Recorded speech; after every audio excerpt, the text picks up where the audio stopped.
അച്ചായോ, ഇവിടെ ആരും ഇല്ലയോ?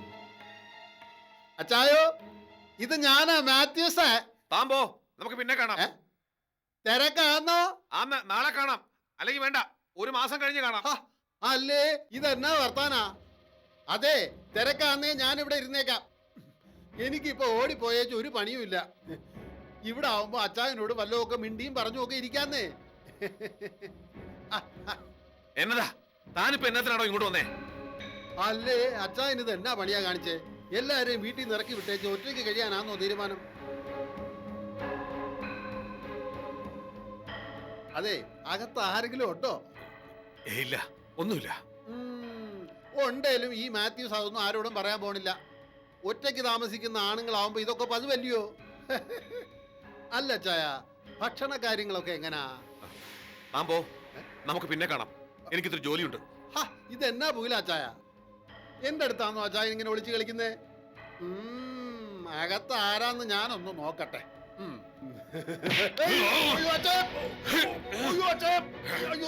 ഇതെന്നായി കാണിക്കുന്നേ എന്റെ കർത്താവേ? വേണ്ട വേണ്ട വേണ്ട.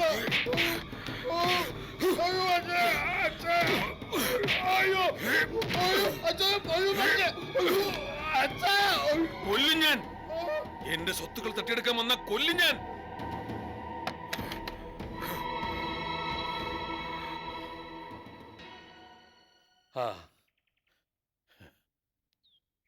എന്തായി മോളെ, എന്റെ കൊച്ചിന് എങ്ങനെയുണ്ട്?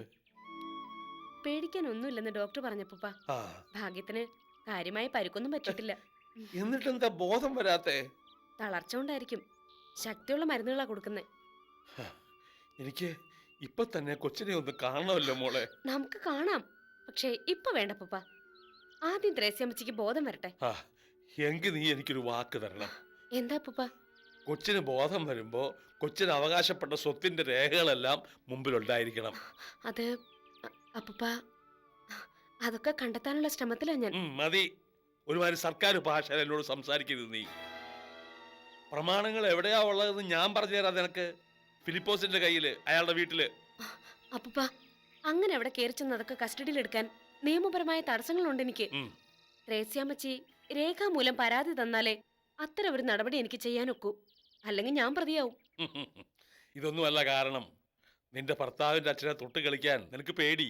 അല്ലെങ്കിൽ തൊട്ടുപോകരുതെന്ന് ബോബം പറഞ്ഞു കാണും. കുടുംബത്തിന് വേണ്ടി നിയമത്തെ ചവിട്ടുകൊട്ടൽ എറിയാൻ എപ്പോഴാ എന്റെ കുഞ്ഞു പഠിച്ചത്? കൊച്ചിനെ വണ്ടി ഇടിച്ച് കൊല്ലാൻ നോക്കിയത് ഫിലിപ്പോസ് അല്ലേ? എന്നിട്ട് ആ ഫിലിപ്പോസിനെ എന്തുകൊണ്ട് നീ അറസ്റ്റ് ചെയ്യുന്നില്ല? കാരണം ബോബൻ. അല്ല അപ്പൂപ്പ, സത്യമായിട്ടും അല്ല.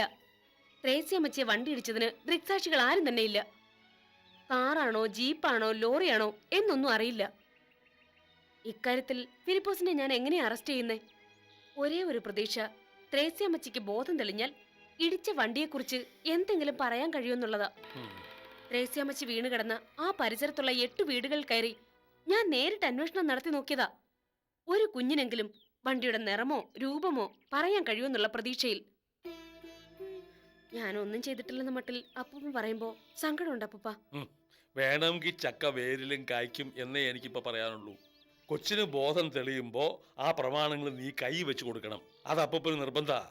അതിനു മുമ്പ് നീ അത് കണ്ടുപിടിച്ചേ പറ്റൂ.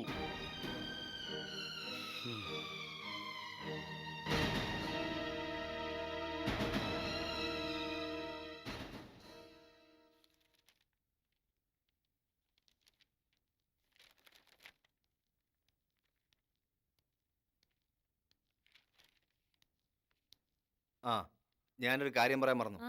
നിന്റെ പേരിൽ ഒരു വക്കീൽ നോട്ടീസ് വന്ന് കിടപ്പുണ്ട് കമ്പനിയില്. വക്കീൽ നോട്ടീസോ? ആരയച്ചതാ? നീ ജനറൽ മാനേജറായിട്ട് കൊണ്ട് ഇരുത്തിയിട്ടുണ്ടല്ലോ ഒരുത്തനെ, അവൻ തന്നെ, ബോബൻ. അവൻ കമ്പനിയിൽ വന്നിട്ടുണ്ട് 2 ആഴ്ചയിലേറെയായി. പിന്നെന്താ ഇതുവരെ എന്നോട് പറയാഞ്ഞ്? പറഞ്ഞാൽ സെലീന പറയുന്നത് കേൾക്കാതെ നീ പറയുന്നത് കേൾക്കൂ ബോബൻ? വക്കീൽ നോട്ടീസ് അയച്ചത് തന്നെ സെലീന പറഞ്ഞിട്ടാവും. അല്ലാതെ ബോബന് തന്നെത്താൻ അങ്ങനെ ഒരു ബുദ്ധിയൊന്നും തോന്നത്തില്ല. എന്താ നോട്ടീസിലെ മാറ്റർ? നീ അനധികൃതമായി കൈയടക്കി വെച്ചിരിക്കുന്ന എക്സ്പോർട്ടിംഗ് കമ്പനി 1 മാസത്തിനകം ബോബന് കൈമാറിയില്ലെങ്കിൽ നിയമ നടപടികൾ നേരിടാൻ തയ്യാറായിക്കൊള്ളണമെന്ന്. ഓ, തയ്യാറായിക്കൊള്ളാം. ഒരു വക്കീൽ നോട്ടീസ് കണ്ടാലുടനെ ടീന പേടിച്ചു പോകുന്ന സെലീന കരുതിയെങ്കിൽ തെറ്റിപ്പോയി. അവൾക്ക് തീയിൽ കുറുത്തവളാ ടീന. എന്നെ കേസിൽ കുറുക്കാൻ നോക്കിയാൽ അവളെ ഞാൻ വെറുതെ വിടത്തില്ല. നീ എന്നാത്തിനാടി എല്ലാവരോടും ഇങ്ങനെ വഴക്കിടാൻ നിൽക്കുന്നേ? സ്വസ്ഥമായ ഒരു കുടുംബജീവിതമാ ഞാൻ സ്വപ്നം കാണുന്നേ. നീ മനസ്സ് വച്ചാൽ ഈ വീട്ടിൽ സന്തോഷം നിറയ്ക്കാൻ പറ്റത്തില്ലേ?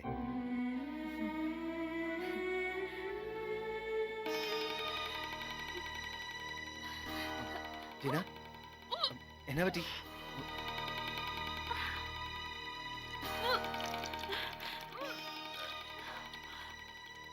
ടീന, എന്നാ പറ്റി? എന്താ Tina? Richie, I doubt that I am carrying.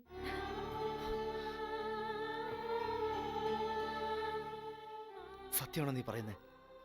സത്യമാണോന്നറിയാൻ നാളെ ഹോസ്പിറ്റലിൽ പോയി ടെസ്റ്റ് നടത്തണം. ഒരു ടെസ്റ്റും വേണ്ട, എനിക്ക് ഉറപ്പാ. നമുക്കൊരു കുഞ്ഞ് പിറക്കാൻ പോകുന്നു, ശരിയല്ലേ?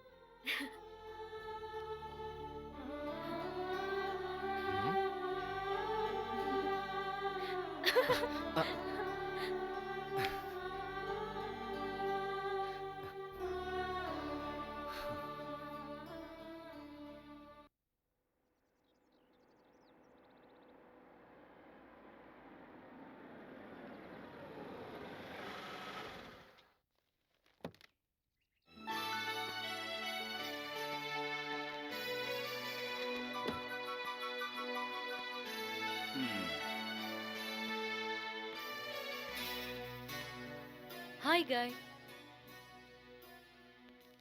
Where are you going? See, without my permission, nobody is allowed to enter. ഇതാരപ്പാ, CID യോ അതോ FBI യോ? എന്തായാലും കണ്ടിട്ടൊരു മദാമ ലുക്കില്ല. Yeah, I'm pure Indian. I mean, a Malayali. എന്നാ പിന്നെ മലയാളം സംസാരിച്ചൂടെ മദാമേ? Okay, come on. എന്താ സാറിന് വേണ്ടത്? ഞാൻ എവിടെയോ കണ്ടതുപോലെ ഒരു ഓർമ്മ. ഇനി കഴിഞ്ഞ ജന്മത്തിലോ മറ്റോ ആണോ? Yeah, that's correct. കഴിഞ്ഞ ജന്മത്തിൽ ഞാൻ സൂ കാണാൻ പോയപ്പോ ഒരു കൂട്ടിനകത്ത് ഇയാള് മരക്കൊമ്പിൽ തൂങ്ങിക്കിടപ്പുണ്ടായിരുന്നു. ഈ ജന്മത്തിൽ പ്രമോഷൻ കിട്ടിയല്ലോ മനുഷ്യനായിട്ട്. കൺഗ്രാറ്റുലേഷൻസ്.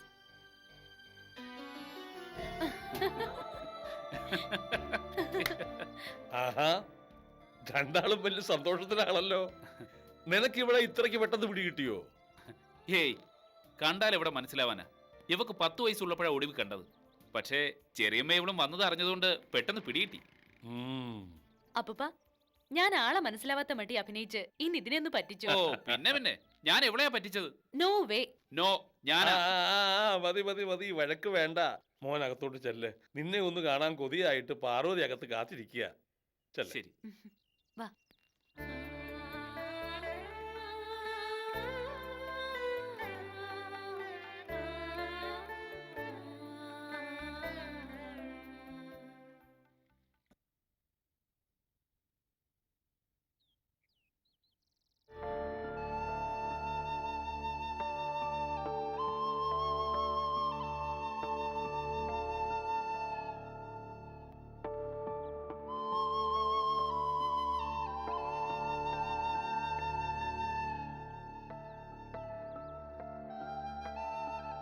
പാർവതി,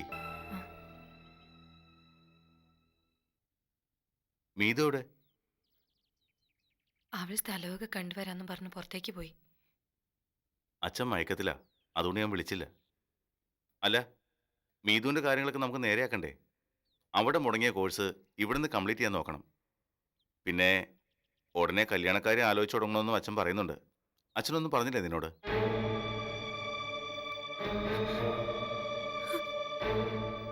എന്താടി, നീ എന്തിനാ കരയുന്നേ? ഇങ്ങനെ ഒറ്റയ്ക്കിരുന്ന് ഓരോന്നും ആലോചിക്കുന്നോണ്ടാ നിന്റെ മനസ്സിലെ സങ്കടങ്ങൾക്ക് ഒരു അറുതി വരാത്തത്. ഉടനെ ഒന്നും കല്യാണം നടത്തണമെന്നല്ല അച്ഛൻ പറയുന്നത്.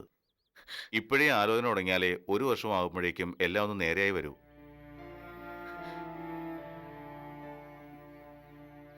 എന്താ, വേറെന്തെങ്കിലും പ്രശ്നമുണ്ടോ?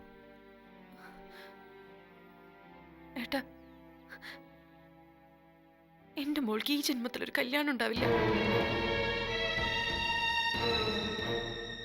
ഏട്ടനോടെങ്കിലും ഇത് പറഞ്ഞില്ലെങ്കിൽ സഹിച്ച് സഹിച്ച് ഹൃദയം പൊട്ടി ഞാൻ മരിച്ചു പോവും. എന്താ മോളെ, നീ ഏട്ടനെ ഇങ്ങനെ ടെൻഷൻ അടിപ്പിക്കാതെ. എന്താ മീതു മോൾക്ക്? ഏട്ടനല്ലാതെ ഈ വിവരം മറ്റാരും അറിയില്ലെന്ന് ഏട്ടൻ എന്നോട് സത്യം ചെയ്യണം. അച്ഛനോ മോളോ ആരും ഇതറിയാൻ പാടില്ല. അവളോട് പോലും ഞാൻ ഇത് പറഞ്ഞിട്ടില്ല. ഇല്ല, ഞാൻ ആരോടും പറയില്ല. രവിയേട്ടൻ ആക്സിഡന്റിൽ മരിച്ചതല്ല, ഇലക്ട്രിക് ട്രെയിനിന്റെ മുന്നിലേക്ക് തള്ളിയിട്ട് കൊന്നതാ രവിയേട്ടനെ. അത് സംഭവിച്ചതിന്റെ മോള് കാരണം. 3 വർഷം മുമ്പ് മീതുവിന് കാർ ആക്സിഡന്റില് തലയ്ക്ക് ചെറുതായി പരിക്ക് പറ്റിയിരുന്നു. ഒട്ടും സാരമുള്ളതായിരുന്നില്ല. ഞാനും രവിയേട്ടനും വർക്ക് ചെയ്യുന്ന ഹോസ്പിറ്റലിൽ മാത്രമല്ല, വേറെയും 2 ഹോസ്പിറ്റലിൽ കൊണ്ടുപോയി സ്കാൻ ചെയ്ത് നോക്കിയതാ. 100% നോർമലായിരുന്നു. പക്ഷേ അതിനുശേഷം പലപ്പോഴും അവള് തല കറങ്ങി വീഴാൻ തുടങ്ങി. സ്കാൻ ചെയ്തപ്പോൾ വീണ്ടും കുഴപ്പമൊന്നുമില്ലെന്നാ ന്യൂറോളജിസ്റ്റുകൾ പറഞ്ഞ്. ഒടുവിൽ രോഗകാരണം കണ്ടുപിടിച്ചു. ഒരു പ്രത്യേകതരം ബ്രെയിൻ ഹാമറേജാ. സെല്ലുകൾ നശിച്ച് ഓർമ്മ നഷ്ടപ്പെട്ട് ക്രമേണ മരണത്തിന് കീഴടങ്ങുന്ന രോഗം. മോളെ, ഇതിന് ചികിത്സയൊന്നുമില്ലേ? കുറച്ചൊക്കെ അതവിടെ ചെയ്തുകൊണ്ടിരിക്കുമ്പോഴാ പെട്ടെന്ന് രവിയേട്ടന്റെ മരണത്തിന് കാരണങ്ങളായ സംഭവങ്ങൾ നടക്കുന്നത്. ഒരു ദിവസം മീതുവിന് ട്രീറ്റ്മെന്റിന് വേണ്ടി രവിയേട്ടൻ ഹോസ്പിറ്റലിൽ കൊണ്ടുപോയതായിരുന്നു. രവിയേട്ടൻ പണം അടയ്ക്കാൻ ക്യാഷ് കൗണ്ടറിലേക്ക് പോയ സമയത്ത് മീതു ഇരുന്ന സ്ഥലത്തുണ്ടായിരുന്ന സ്ക്രീനിന്റെ പിന്നിൽ നിന്നും ഒരു രഹസ്യ സംഭാഷണം അവൾ കേട്ടു. അവളത് മൊബൈൽ ഫോണിൽ റെക്കോർഡ് ചെയ്തു. ഞങ്ങൾ സെനറ്ററെ കൊല്ലാനുള്ള പദ്ധതി ചർച്ച ചെയ്യുമായിരുന്നു. അവിടുത്തെ ഒരു വൻ മാഫിയ ഗ്രൂപ്പിലെ 2 പേർ. നീതു ഈ സംഭാഷണം കമ്പ്യൂട്ടറിലേക്ക് മാറ്റി രവിയേട്ടൻ്റെ ഇമെയിൽ ഐഡിയിലൂടെ പോലീസ് ഓഫീസേഴ്സ് ഉൾപ്പെടെയുള്ള പ്രമുഖർക്കും TV ചാനൽസിനും പത്രങ്ങൾക്കും അയച്ചു കൊടുത്തു. ഇതാദ്യം കണ്ടത് ആ മാഫിയ സംഘം തന്നെയായിരുന്നു. അരമണിക്കൂറിനകം അവർ ഞങ്ങളുടെ വീട് കണ്ടെത്തി. കൂട്ടത്തോടെ ഞങ്ങളെ കൊല്ലാനായിരുന്നു അവരുടെ പദ്ധതി.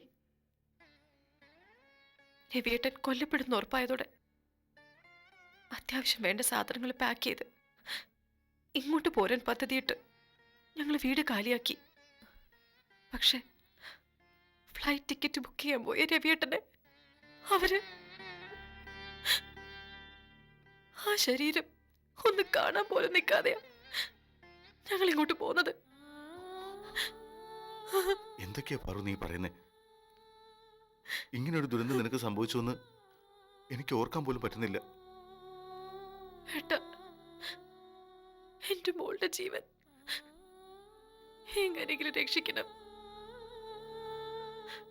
അവള് മരിക്കുന്നെങ്കിൽ തന്നെ ഇതൊന്നും അറിയാതെ മരിച്ചോട്ടെ.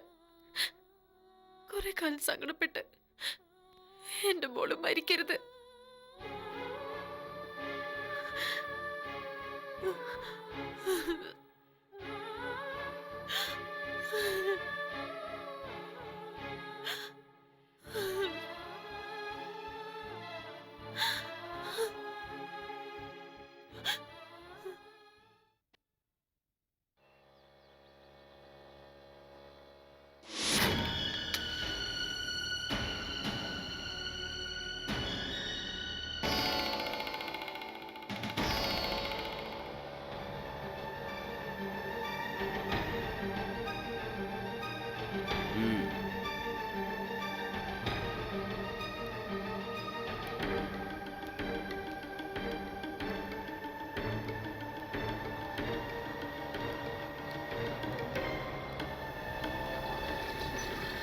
അയ്യോ അയ്യോ അയ്യോ, സ്കൂട്ടർ കൊന്നേ. നീ എന്താടി കാണിച്ചത്? നിങ്ങൾ എന്തായി പറയുന്നത്? വണ്ടി ഇയാളെ തട്ടിയതേ ഇല്ല. മദ്യപിച്ച് വീണതിന് ഞാനാണോ ഉത്തരവാദി? ആരാടി മദ്യപിച്ചത്? ദേ എന്നെ എടി പൊടിന്നൊന്നും വിളിക്കരുത്. പിന്നെ എടാ നീ ഇതാരടാ എടി പൊടിന്ന് വിളിക്കുന്നേ? ഇത് ആരാണെന്നറിയോ? നേരേറ്റ് തറവാട്ടിലെ പുതിയ കൊച്ചമ്മയാ, അമേരിക്കൻ കൊച്ചമ്മ. ആഹാ എങ്കിൽ കാശെട്. കാശോ? പിന്നല്ലാതെ ദേ ഇവനെ ഒട്ടനെ ആശുപത്രി എത്തിക്കണം. അയ്യോ ഇവന്റെ നട്ടല് തകർന്നാ തോന്നുന്നേ. കാശ് ചോദിച്ചേ? നിങ്ങൾ എന്തൊക്കെയാ പറയുന്നത്? കാശോ? കാശ് തന്നിട്ട് പോയാ മതി. ഞാൻ കാശൊന്നും തരില്ല. ഒരു 5000 രൂപ തന്നിട്ട് കൊച്ചമ്മ പോ. നോ, ഇതെന്താ പിടിച്ചു പറയാ? I will not give a single penny. തരത്തില്ലെന്ന്. എന്താ എന്നെ തടഞ്ഞു നിർത്തി 5000 രൂപ വേണമെന്ന് പറയുന്നു. കുഞ്ഞുവിടുത്തിയാ? ഞാൻ പറയാടാ, ഇതേ നേരേറ്റ് തറവാട്ടിലെ പുതിയ കൊച്ചമ്മയാ എന്ന് വെച്ച് നീ ഇതിലങ്ങ് ഇടപെട്ട് കളയാന്ന് കരുതണ്ട. ഇവള് സ്കൂട്ടർ ഇടിച്ചിട്ട് ഇവന്റെ നട്ടല്ല തകർന്നു. അതിന് നഷ്ടപരിഹാരം 5000 രൂപ തരാതെ ഇവള് ഇവിടെ അനങ്ങത്തില്ല. ഞങ്ങള് വിടത്തില്ല. ആണോടാ? നിന്റെ നട്ടല് തകർന്നോ? ആ മൊത്തം നുറുങ്ങിയെന്നാ തോന്നണേ. അയ്യോ. നട്ടല് തകർന്നാ ആർക്കും ഇങ്ങനെ കുത്തനെ നിൽക്കാൻ പറ്റില്ലല്ലോ. എങ്കിൽ പിന്നെ കാശ് വേണ്ട, ഇവള് ഞങ്ങളുടെ കൂടെ പോരട്ടെ. ഇന്ത്യ നിന്റെ നാക്ക് ഞാൻ പിഴുതെടുക്കും. കരിമനെ നിനക്കറിയാലോ, തറവാട്ടി പറഞ്ഞ പെങ്കൊച്ചുങ്ങളെ വഴി തടഞ്ഞെടുത്ത് കാശ് വയ്ക്കും. അയ്യോ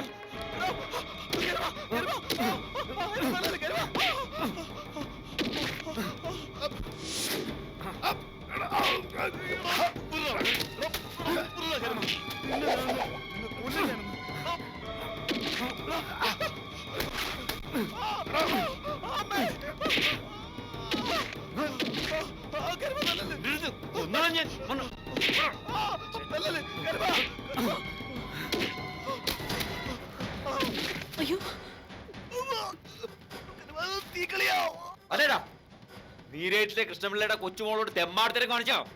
തീക്കളിയാൻ നിന്നെ ഞാൻ പഠിപ്പിക്കും.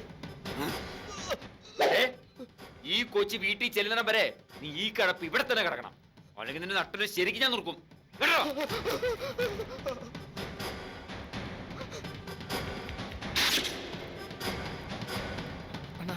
അണ്ണാ